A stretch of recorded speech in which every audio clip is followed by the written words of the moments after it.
2023 CR 1012, State of Texas versus Guadalupe Gutierrez. Can I have parties approach and announce for the record for the state? Daniel S. Clark with State of Texas. Defense? Lorraine Efron for defendant or ready, Judge? And are you Mr. Gutierrez? Yes, sir. All right, you entered a plea of deadly conduct with a firearm as a third-degree felony. According to the plea bargain agreement, punishment is to be assessed at a cap of 10 years. The state is remaining silent on your application. And then there are no contact orders. Have both parties had a chance to review the PSI report, state? Yes, sir. Defense? Yes. Any objections to the PSI report, state? No, Your Honor. Defense? No, Your Honor. All right, the state is silent. Defense, do you have any witnesses? Just if I may, I have a couple of paycheck stubs or 3 paycheck stubs of my clients that I'd like to offer. And I had given the state an opportunity to review them. And then I have some photographs of my client with his daughter, if I may offer those to the court for your consideration. Yes.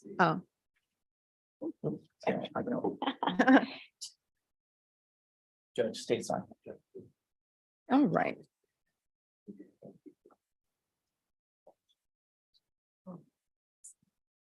I also have a letter from his boss, Judge. I need to find that. Okay.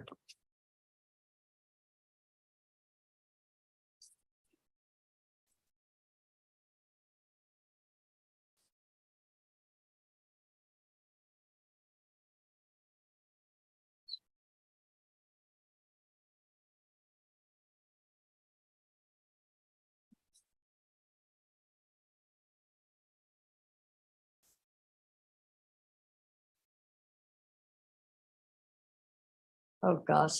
I mean,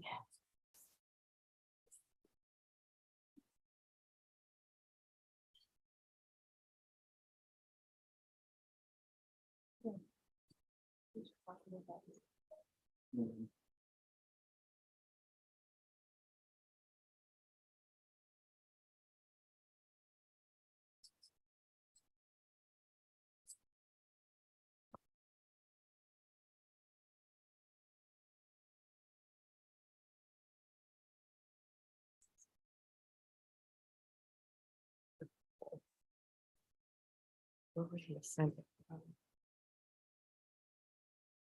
Okay.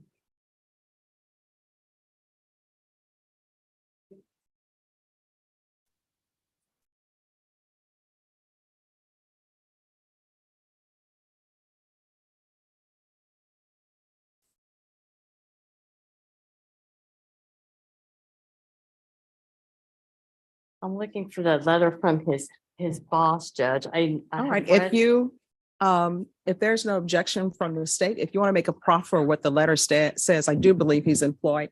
Yes, Your Honor. You can look at this as a It matter of just, public it record. speaks to his, promptness as an employee, as a valuable employee, and as to him being consistently employed and being able to continue to be employed should the court grant this application. This speaks to how much an employer values him as an employee, Judge. Okay. All right, is there anything else?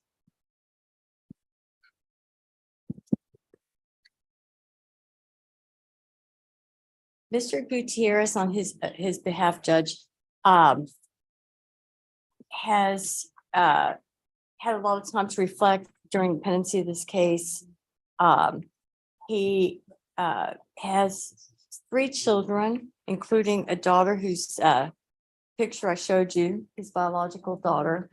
And he has recently reconnected with her and reestablished good communication with her mom and with her.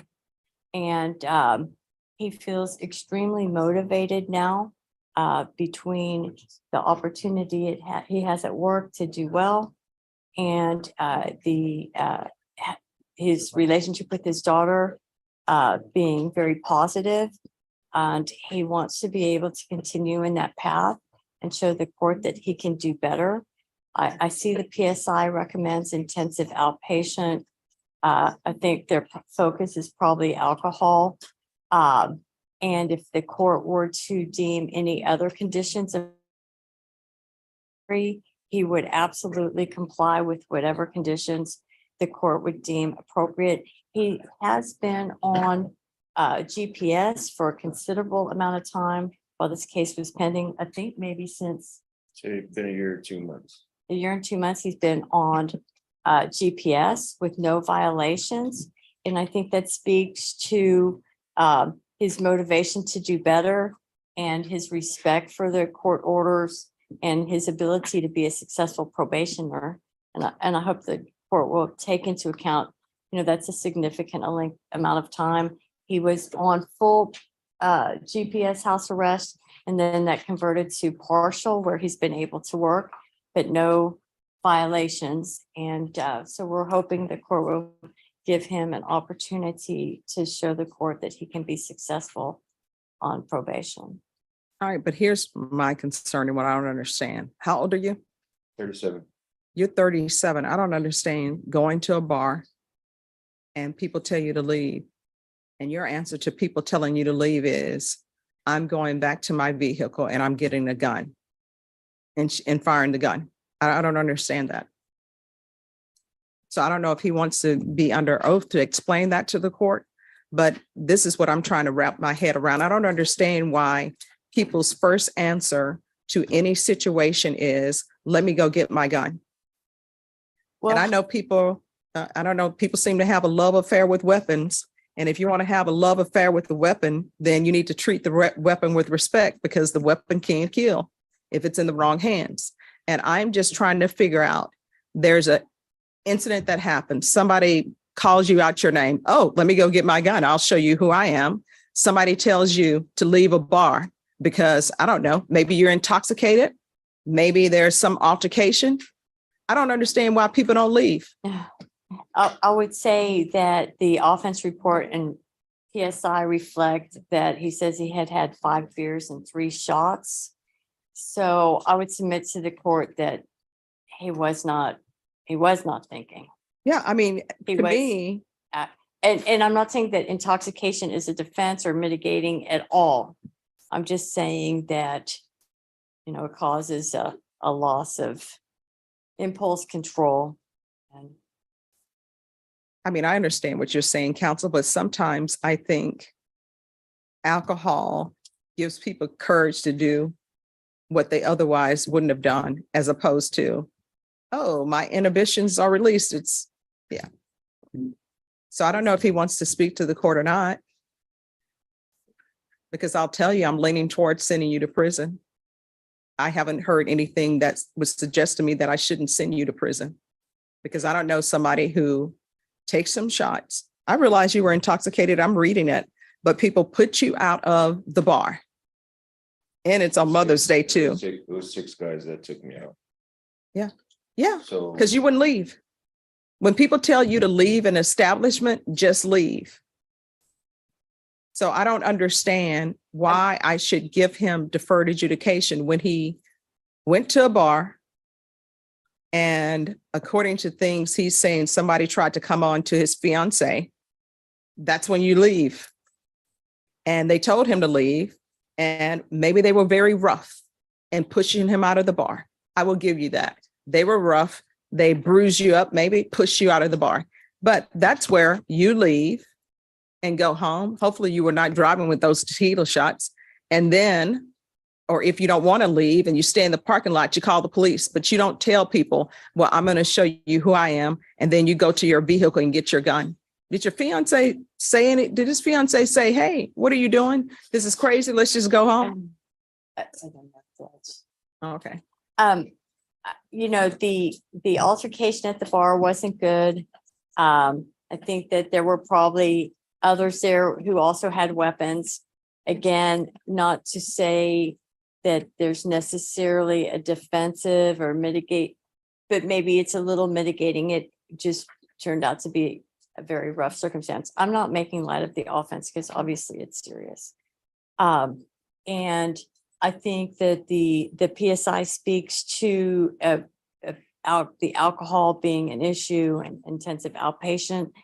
So I think if the court would give him some opportunity to address the alcohol and maybe perhaps anger management issues, maybe that would help to lessen his future risk to the And I community. see that there are other people who had guns because I see Eric Fields, who's one of the complainants, not the main complainant. He says, I just want my gun back. Yeah. This is Texas. We just want our gun back. Right. So ma'am, I haven't been in trouble since 2005. And being at that. You want to bar- raise your right hand to be sworn in? Can you, do you solemnly swear and affirm that the testimony you give will be the truth and nothing but the truth, so help you God? I do. All right, you can lower your hand, state your name for the record. Guadalupe Gutierrez, And let me just tell you, your statement about you haven't been in trouble since what time? 2005. I haven't been in trouble since 1969, and I'm putting it at 1969 because I was potty trained by then.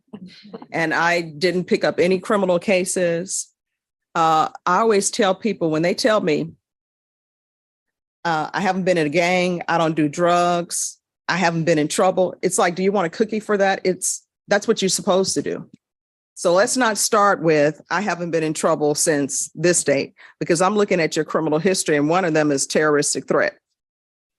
And then criminal trespass. And is this criminal trespass with a weapon? That was with a box cutter at my aunt's bar. I just left work. Okay. And then the theft of a vehicle. That was back in 04. And now we're back here. Yes. And on on the probation from 2013 on the criminal trespass with a weapon, your probation had to be extended. Then on the theft case, a motion to revoke was filed and you were sent to TDC. And now you have this that started as an aggravated assault with a deadly weapon, and the state reduced it to a deadly conduct third degree. So speak to me. Why should I give you deferred? I don't understand why I should. Well, man, I'm not a good talker, but. That's you okay. told me not to say how to start it, but No, I go. was trying to prove a point that since 2005, I haven't been in trouble. You know, and all those years, I was in the oil field for 15 years and I've never had my daughter. So now that I got my daughter, it's a blessing to me because I always wanted it. So now I have an opportunity to be a father. And I don't want to mess that up. I mean, but you have. I understand. I think the reunification, if you will, sort of took place after this offense. Is that correct? Meanwhile, you've been on probation with your daughter. Yeah, I mean, it's been good. It's just like I've been on the monitor. And I can't blame nobody else but me. But I just started, it gets me kind of angry because I can't take my daughter out other than be with her in the living room. Well, I don't know why you angry about that. That's all on you. That's what I just said. If you would not go to a bar drinking to the point of intoxication and you're in your 30s, you're not a teenager who doesn't know better. Yeah.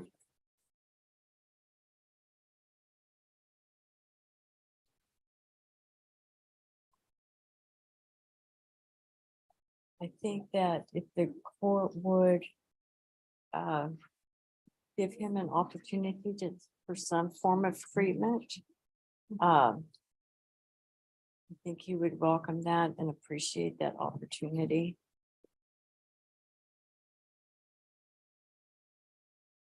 I just don't think he's a good candidate for probation. I mean, shooting up a bar. And it wasn't. It was outside in the Mhm. parking lot.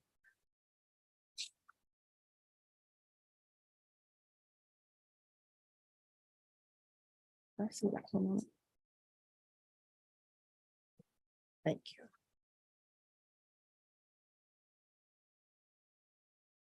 And State, I know you're silent. Yes, Judge. Is our applications for probation, for community supervision and deferred? Yes.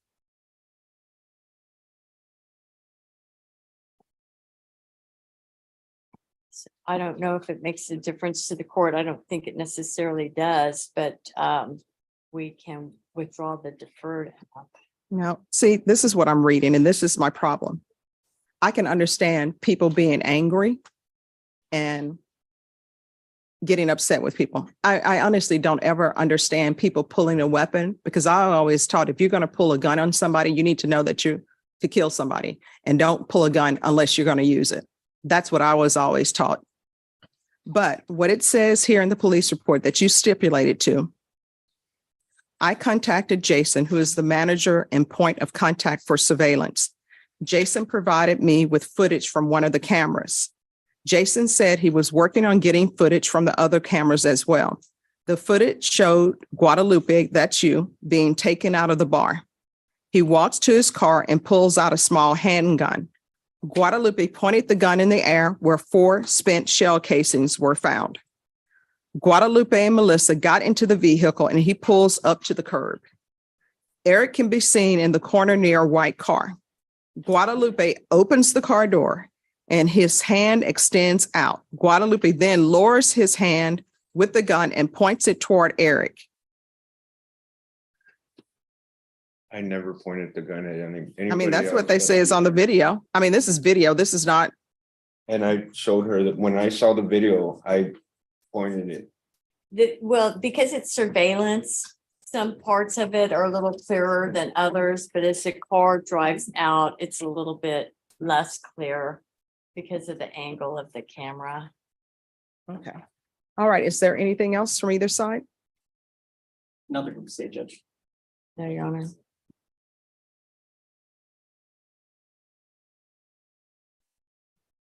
All right. How old is your daughter? 7. Okay.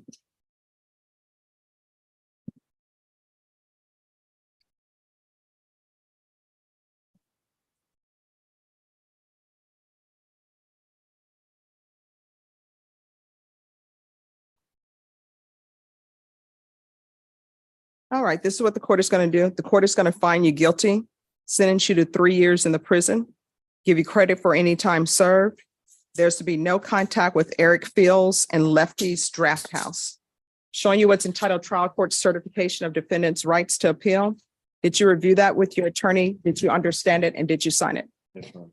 All right, because this is a plea bargain agreement, and because I followed your plea bargain agreement, and because you waived your right to appeal, you do not have the court's permission to appeal. Because this is a felony conviction, you're not allowed to own or possess any weapons or ammunition.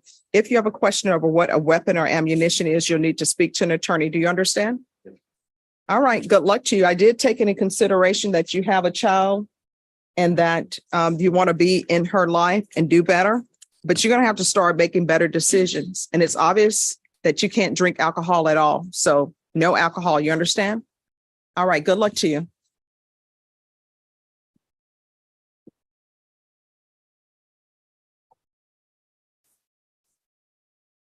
Who's here on Austin Anderson?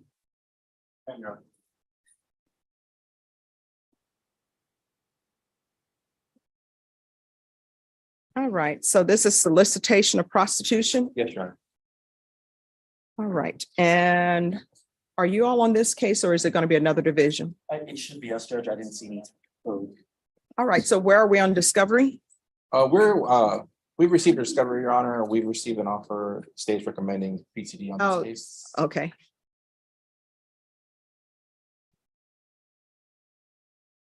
So we're working on submitting that application to that program. all right, Ms. Ferguson, can I have a 30-day reset for PTD on Austin Anderson?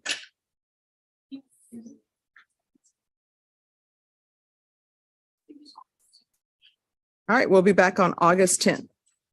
Thank you, Your Honor. All right, thank you. Yes, please. Thank you. Oh, perhaps you sign off on your new public hearing.